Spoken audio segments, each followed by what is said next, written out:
এই যে দেশের পরিস্থিতি, এখানে এখন এক বুক পানি, সব সাদা। এটা কলাতলার দিক, রাজাদের ঘর।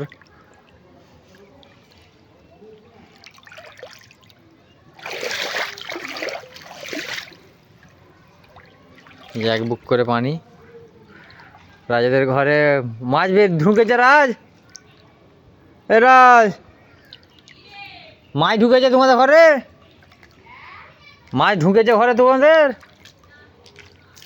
মাছ ঢুকেনি? আমি তো বলছি মাছ ঢুকেছে তোমাদের ঘরে। সে তো কোথায় জাল দিয়ে বেরোলো তো।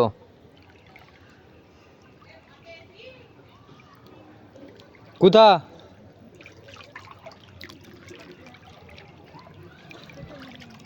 ভাই ওখানে সিন দেখ কত জাল, হাজার হাজার জাল।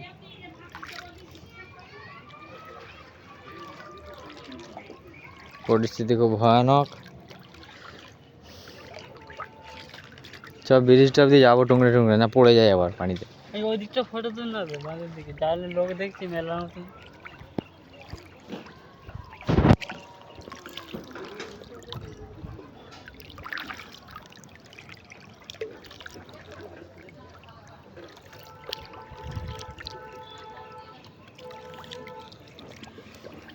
আর সব হেঁটে হেঁটে এসছে, গাড়ি ফাড়ি নিয়ে গেছে।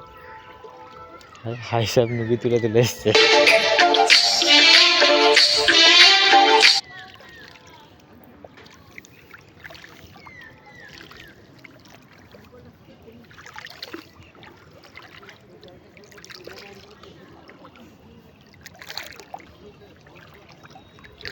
পরিস্থিতি বিরাট খারাপ, পানি হুড় শব্দে বাড়তেছে।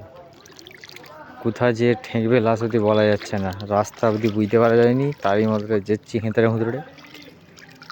ইতিমধ্যে আরিফুল আর হাজি সাহেব আসছে গুটি গুটি পায়ে, কিছু করার নেই।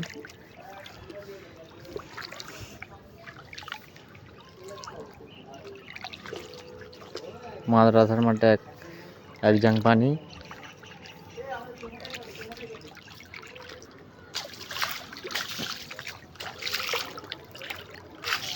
আমার সাথে আমার সহকর্মী শফিক আছে।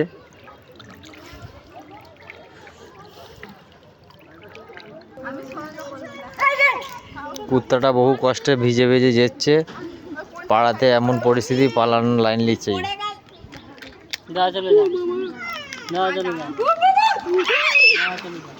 হ্যাঁ, ও কিছু করবে না, ও নিজেই এখন জানের ভয়ে মরছে।